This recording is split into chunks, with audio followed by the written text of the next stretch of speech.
পাহাড়ে চা চা তুলে তুলে এতক্ষণ পরে ওদের সাথে এসছে মজুরি নেওয়ার জন্য। এখন গিয়ে লাইন দিবে, বলবে যে আমার মজুরি দাও।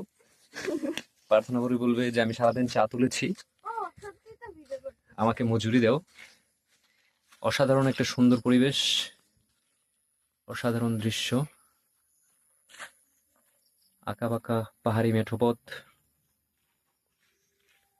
যেন প্রকৃতির মায়ায় যে কোনো প্রকৃতি প্রেমী অটোমেটিক আটকে যাবে এই বিশাল পাহাড়ে।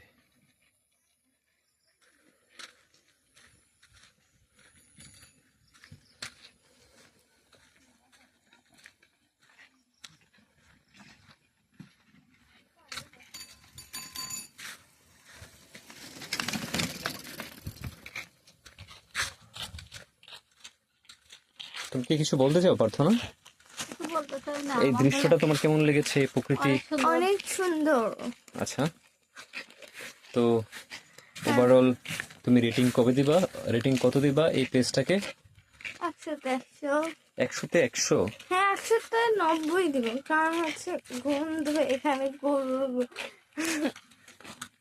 গরু তো এই সুন্দর পরিবেশের প্রকৃতির একটা অংশ। তুমি যদি এই গরুগুলোকে এই প্রকৃতিতে না দেখো এখানে, তাহলে তোমার কাছে একটু শূন্য মনে হইতো। তুমি 5 মাইনাস করতে পারো এই যে এইসব রাস্তায় যে মোটর সাইকেল গুলো ঘোরাঘুরি করে সেজন্য, কারণ মোটর সাইকেল ছাড়া প্রকৃতির সাথে মিশে আমি এত জগৎ ছবি তুলি না, একসাথে হেঁটে হেঁটে আমি হলে গোসল টোসল দিয়ে এসে সুন্দর করে ফ্রেশ হয়ে বাসার মধ্যে থেকে আমি ছবি তুলি। আমি এই যে পাড়া গ্রামে ঘুরে ছবি তুললে এই জায়গার মধ্যে ছবি তুলি তো। গ্রামের মতো দেখা যায়। প্রার্থনা দাঁড়াও।